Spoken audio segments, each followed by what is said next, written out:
What's an industry secret in the field you work in? Change your dirty furnace filters and clean your AC coils outside.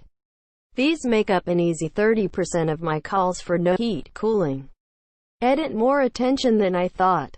So real quick, you have two coils, inside and outside. Your furnace filter keeps the inside one clean, so make sure that filter is clean. Outside coil kill power to the unit. Removed the coil guard and top. Usually 5/16 or 1/4 nut driver and like 20 screws. Don't use high pressure water, simply on a shower setting and hold it a few inches away from the coil. Do from both ways. Button that beauty up and wait for it to dry before turning power back on. Your head pressures are gonna love you. Edit 2. Don't forget to blow your condensate line more than your husband. Prevents water flowing back into the unit from a block. At Goodwill, 50% of what you donate ends up in the trash. BC, we don't have the space for it, or we just deem it too ugly. There is way more butter than you think in almost every dish you eat at fancy restaurants. And that is usually the reason you won't see the amount of calories in each dish. Source: 5 years as a chef in Italian cuisine, head chef. 8 years in an Italian kitchen. Former Bath & Body Works associate here. The scents they discontinue will come back with a different name and new marketing. They're just recycling the scents used to screen resumes for small companies. Job requirements are more of a wish list situation. Never let some unchecked boxes deter you from applying. You have no idea what the applicant pool is like. The biggest boon, especially at small companies, is someone who legitimately cares.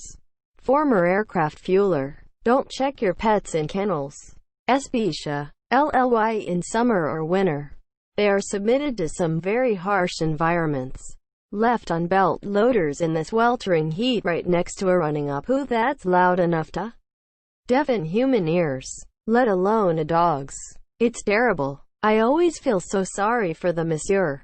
American Airlines will destroy your luggage.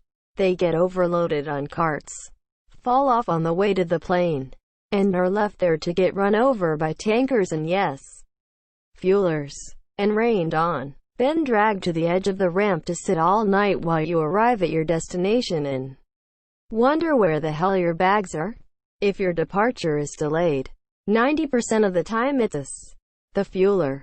Look out the window to the right side if it's a small plane, left side if it's a really big plane.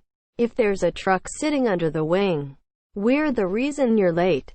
Sorry. Edit. Look guys, I don't know what it's like for the pets on the flight. I've only seen them countless times left in kennels on belt loaders in the hot sun next to an engine. I was a fueler at DFW International for 6 years. I don't have insider knowledge of the airlines beyond my station. I would advise against checking pets if you can help it, but I don't have any advice beyond that. There are some people in these comments that worked for the airlines and have better knowledge. Some therapists, counselors are on the wrong side of the couch, so to speak. If you feel your mental health provider is unhinged, they may very well be. If you're someone who purchases bulk nuts, grains, etc., just know that those bins are probably rarely cleaned. And even when they're cleaned, odds are they were just rinsed out, wiped down to look clean. I used to be a bulk buyer at Whole Foods Market, and when I took over, our bulk department had no cleaning logs or sanitizing procedure. The bins had moths, insect colonies and mold in them. Our store was opened nearly 5 years prior.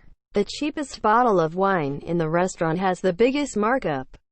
As a software engineer, double your delivery date for a product in anticipation of an overeager project manager trying to get promoted. The industry-leading software is at least 10 years old at its core. Not an industry I work in per se, but I used to be in a sales role. One of my customers was a milk bottling plant. I was somewhat surprised that they were putting the exact same milk in both organic and non-organic cartons. Turns out all of their milk is organic, but in order to not miss out on the sales of non-organic milk, They just bottle them differently and sell them at different prices. Amusement park ride operator here. If your kid is crying and you want us to stop the ride, even if we want to, it's not gonna stop immediately. The carousel will spin a few more circles or the ship will swing a few more times before stopping. The only exceptions is the emergency stop, which will absolutely fuck up the ride for a while if we press it. Hence we only use it in actual life-threatening situations. The best thing you can do is try to get your kid to calm down as the ride comes to a stop, and no yelling, "Stop the ride," at us does not make it stop any faster. Nobody uses bots to inflate metrics more than the most major players in the entertainment industry. All the numbers are fake, including sales.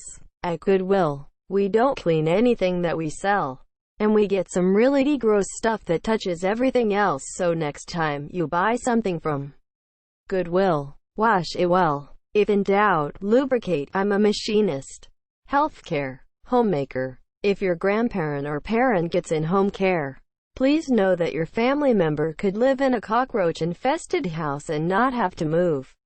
If they didn't want to, it's not up to the company to give your loved ones environmentally safe places to live. It's up to the family. They can certainly try to persuade, but they can't force. Why do I know this? Because I've been to the cockroach-infested house where an 80-year-old woman lives. I have a mentally ill client that put bleach in his dog's water to help with its breath. I have a client who never cleans his cat box. I have a client who has a caved-in ceiling. I've called it in, but there is no help from the company. All they say is, "There's nothing we can do. It's up to the family members." It's a sad thing, because there are so many family members and friends who really don't give a shit how some people are living. Sure, they'll visit, but do they clean the litter box? Do they make sure there are no cockroaches? Do they make sure the house is stable and not falling apart? Nope. They say they care and that they love the person, but they don't care enough to make sure they live in a healthy environment.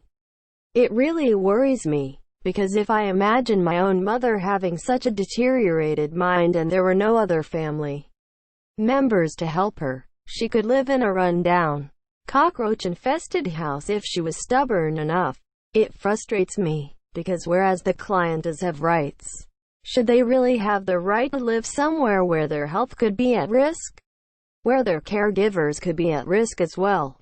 Everything at the Container Store exists and is cheaper at Lowe's. Edit. Even the drop front shoe boxes. https www.lowes.com/pl/shoe-box-organization/42949366624. Refinement equals 4,294,611,977. You'd be surprised how willingly someone will do their job and even go above and beyond if you just compliment them for their professionalism, politeness, and how they are helping the monsieur. Edit. Thank you all. This should be pretty obvious. But for big brand hotels, if you try to sneak above the hotel and call the corporate customer care line to demand compensation, complain, that customer care line will always call the hotel for the full story and not just blindly give compensation.